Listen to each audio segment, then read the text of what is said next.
Hi guys, कैसे हैं आप सब लोग। एक बार फिर स्वागत है आपके अपने यूट्यूब चैनल राजवती राजन पर। और आज हम एक बार फिर से यहाँ प्रस्तुत हुए हैं एक नई वीडियो के साथ। और इससे पहले भी इसकी एक वीडियो आ चुकी है जिसके बारे में हमने कुछ सेंटेंस ऐसे सीखे थे। और आज जो हमारी वीडियो है वो उसी का दूसरा पार्ट है, यानी कि वैसे कितनी 23 पार्ट वीडियो के आ चुके हैं। ये हमारा 24, ठीक है। लेकिन ये जो एक वीडियो और आई थी हमारी 23, यानी कि 23 नंबर वाली जो वीडियो थी वो भी इसी के ऊपर बेस्ड थी। टॉकिंग अबाउट हेल्थ, ठीक है, टॉकिंग अबाउट हेल्थ, यानी कि स्वास्थ्य के बारे में कुछ ऐसी बातें जिनके लिए हम इंग्लिश में क्या बोलते हैं और उनसे ही रिलेटेड कुछ सेंटेंस हम सीखेंगे आज इस वीडियो के अंदर भी। जैसे कि आप समझ सकते हैं, मैं भी डेली वीडियो नहीं डाल पा रही हूँ। मुझे भी क्या प्रॉब्लम हो रही है, क्योंकि आजकल का जो मौसम है बहुत ज़्यादा ख़राब चल रहा है। खांसी जुकाम बुखार हो रहा है, सर में दर्द है, पेट में दर्द है। तो आज चलिए हम उसी से रिलेटेड कुछ ऐसे ही सेंटेंस सीखते हैं कि सर में दर्द हो रहा है, पेट में दर्द हो रहा है, पीठ में दर्द हो रहा है, उसको इंग्लिश में क्या कहेंगे, ठीक है। तो चलिए बात करते हैं उनके ऊपर कि कैसे करके उनको हम इंग्लिश में बोलेंगे।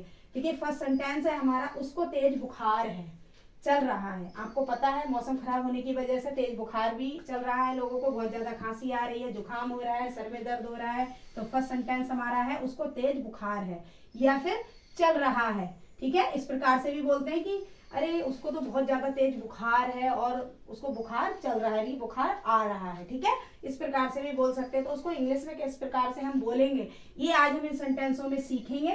तो देखिए आप दो टाइप से इसको बोल सकते हैं।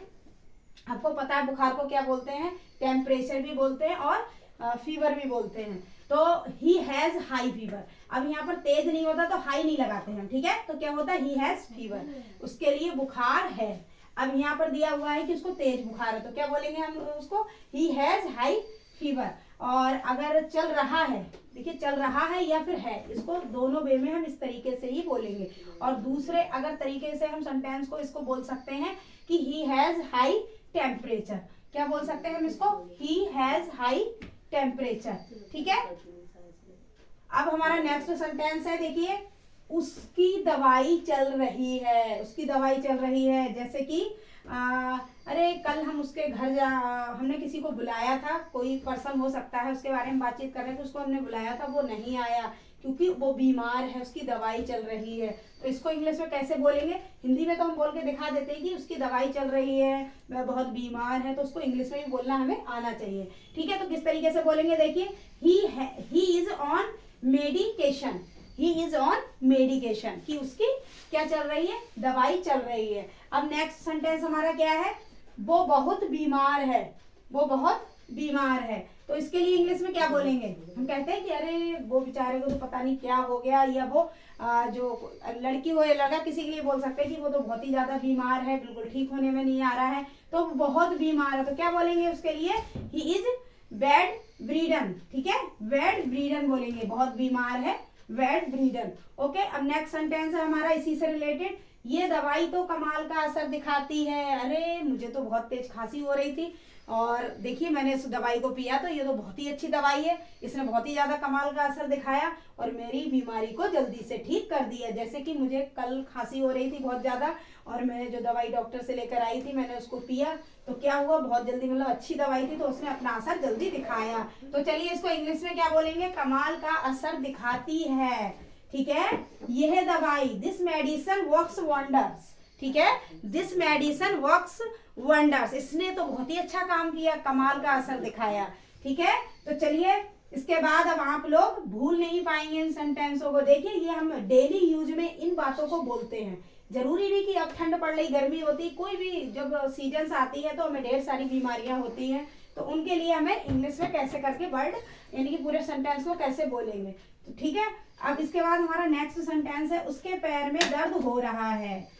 ठंड की वजह से आजकल लोगों के पैर में बहुत ज्यादा दर्द हो रहा है, हो रहा नहीं, पैर एकदम कैसे हो जाते हैं, सुन्न पड़ जाते हैं ठंड की वजह से, और हमारे पैरों में दर्द होने लगता है, या फिर और भी किसी रीजन से हमारे पैरों में दर्द होता है। तो उसके लिए कैसे बोलेंगे हम इंग्लिश में, हिज लेग्स इज एक्टिंग। देखिए यहाँ पर पेन भी, पेन मीन्स ये तो बहुत ही ज्यादा ओल्ड हमारा वर्ड हो चुका है, जो हम पेन बोलते हैं इसे क्या बोलेंगे हम, एक्टिंग, ठीक है, इसे बोलेंगे हम acting, his leg is acting, ठीक है। अब नेक्स्ट सेंटेंस है हमारा, उसके पीठ में दर्द हो रहा है, ठीक है। पैर में ही दर्द नहीं होता, पीठ में भी होता है, पेट में भी होता है, सर में भी होता है। तो आपको क्या करना है, सिर्फ हमारा देखिए यहाँ पर ध्यान देना है, इज एक्टिंग, ठीक है, ये तो रहेगा हमारा उसके पीठ में, तो his back is acting, his back is acting, ठीक है। एक नया हम वर्ड ऐसा सीखते हैं दर्द का, यानी कि दर्द को इंग्लिश में हम पेन तो सभी बोलते हैं, लेकिन देखिए जानते होंगे सारे बच्चे इस वर्ड को, लेकिन अगर जो नहीं जानते तो वो उसको सीखेंगे और आज से क्या बोलेंगे दर्द के लिए एक्टिंग। देखिए उसके सिर में दर्द हो रहा है, ठीक है। इस प्रकार से भी हम जब बोलते हैं कि उसके, अभी हमने इससे पहले पढ़ा था कि पीठ में दर्द हो रहा है, ठीक है। उसके बाद हम ये भी बोलते हैं कि उसके सर में दर्द हो रहा है, तो उसके लिए इंग्लिश में कैसे बोलेंगे, हिज हेड इज एकिंग, ठीक है। क्या बोलेंगे इसको, हिज हेड इज एकिंग, ठीक है। नेक्स्ट सेंटेंस है हमारा, उसके पेट में ऐठन हो रही है, ठीक है।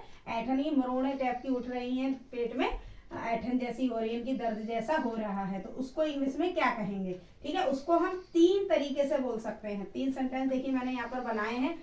He's got stomach cramps, ठीक है, क्रैम्प्स। और या फिर हम बोल सकते हैं He's got cramps in his stomach, ठीक है।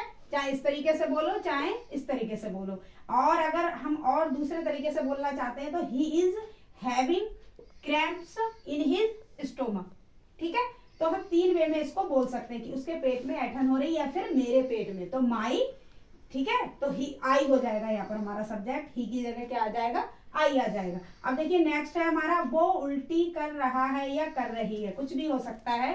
तो कर रही है तो सी आ जाएगा और कर रहा है तो ही इज वोमिटिंग, ठीक है। इस प्रकार से आप बोल सकते हैं कि he is vomiting, she is vomiting, कि उसको उल्टी हो रही है। या फिर हम बोल सकते हैं उसको ही इज प्यूकिंग। वोमिटिंग तो सभी लोग जानते हैं, लेकिन एक नया वर्ड है जिस उल्टी को क्या बोलते हैं, प्यूकिंग, ठीक है। प्यूकिंग भी बोलते हैं, ध्यान रखना, ठीक है, नया वर्ड है ये। उसका जी मिचला रहा है, ये कब मिचलाता है, जब उल्टी आने का मन होता है, ठीक है। उसका जी मिचला रहा है, तो इसको इंग्लिश में क्या कहेंगे, उसको कहेंगे ही इज फीलिंग प्यूकिस, या फिर he is feeling non stick, ठीक है। उसने कुछ ऐसा खा लिया उल्टा सीधा कि उसका जी मिचला रहा है, तो उसको इंग्लिश में बोलेंगे he is feeling non stick या फिर ही इज फीलिंग प्यूकिस, ठीक है।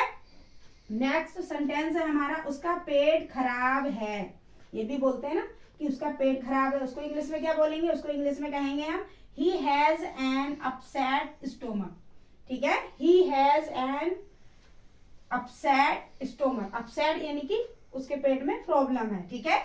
तो इस प्रकार से देखिए कुछ ऐसे सेंटेंस थे जो हमने आज सीखे, उनके बारे में जाना कि इसको इंग्लिश में कैसे बोलेंगे, ठीक है।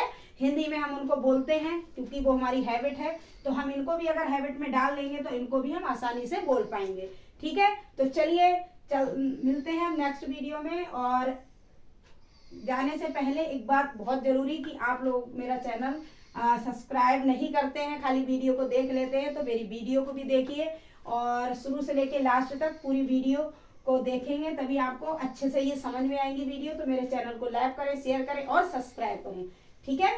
चलिए मिलते हैं नेक्स्ट वीडियो में, तब के लिए नमस्कार।